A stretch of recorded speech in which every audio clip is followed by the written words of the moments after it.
Sesuatu yang Nabi tidak lakukan tidak lepas dari 3 keadaan. Keadaan yang pertama, Nabi tidak melakukan karena belum ada pendorongnya. Belum dibutuhkan di zaman Nabi. Contohnya apa? Ilmu nahu, ilmu sorof, ilmu usul fikih. Belum dibutuhkan. Kenapa? Bahasa Arab para sahabat jago-jago semua. Ngapain belajar ilmu nahu sorof? Orang Arab. Ketika Nabi telah meninggal, banyak orang-orang yang non-Arab masuk Islam, tidak paham bahasa Arab. Akhirnya terjadi kesalahan di dalam membaca Al-Quran. Berarti pendorongnya muncullah di sini. Ketika muncul pendorongnya, Ali bin Abi Thalib menyuruh Abul Aswad Ad-Du'ali untuk meletakkan tata bahasa Arab. Bid'ah bukan. Secara istilah itu bukan bid'ah. Tapi secara bahasa betul itu bid'ah. Kenapa? Kan gak ada di zaman Nabi. Walaupun gak ada di zaman Nabi, tapi Nabi tidak lakukan karena belum ada pendorongnya, belum dibutuhkan di zaman Nabi. Pahami yang pertama nih. Yang kedua, Nabi tidak lakukan karena masih ada penghalangnya. Dahulu Nabi sholat tarawih berjamaah setiap malam enggak? Enggak. Nabi hanya sholat tarawih berjamaah 3 malam saja. Kenapa? Ketika Nabi ditanya, Nabi mengatakan, aku takut diwajibkan atas umatku. Oh, rupanya ada penghalangnya. Di zaman Umar, penghalang ini sudah tidak ada. Karena tidak mungkin lagi diwajibkan dan maslahatnya juga besar. Maka Umar pun bikinlah satu imam taraweh setiap malam. Seluruh sahabat sepakat dan tidak ada pengingkaran. Sehingga menjadi ijma. Boleh. Kenapa di zaman Nabi Al-Quran belum dikumpulkan? Masih ada penghalangnya.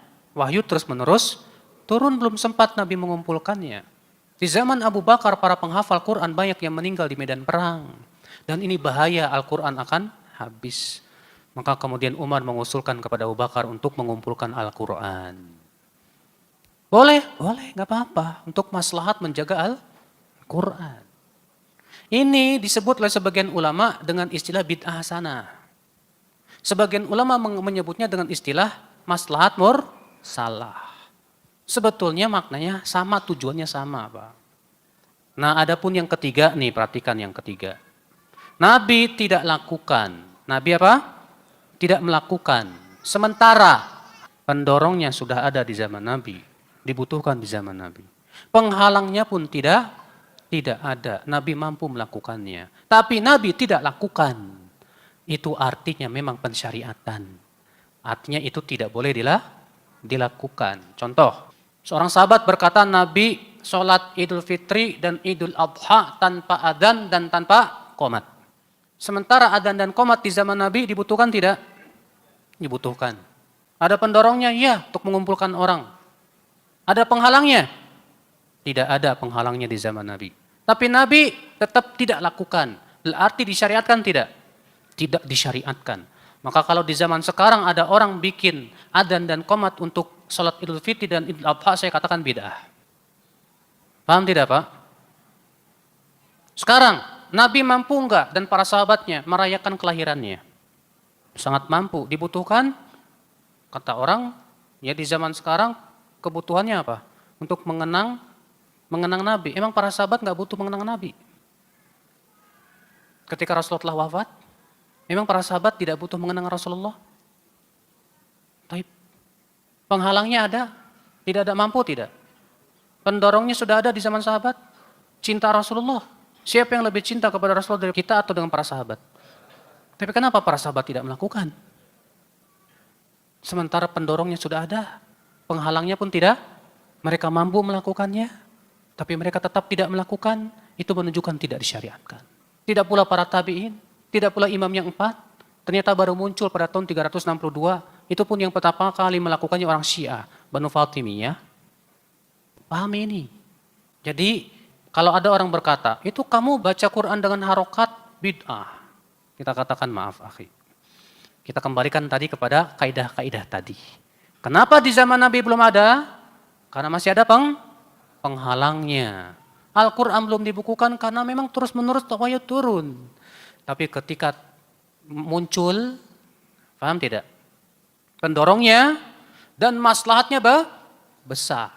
Makanya Pak, itu yang diinginkan oleh Imam Syafi'i, maksud daripada bid'atun mahmudatun. Bid'ah yang terpuji.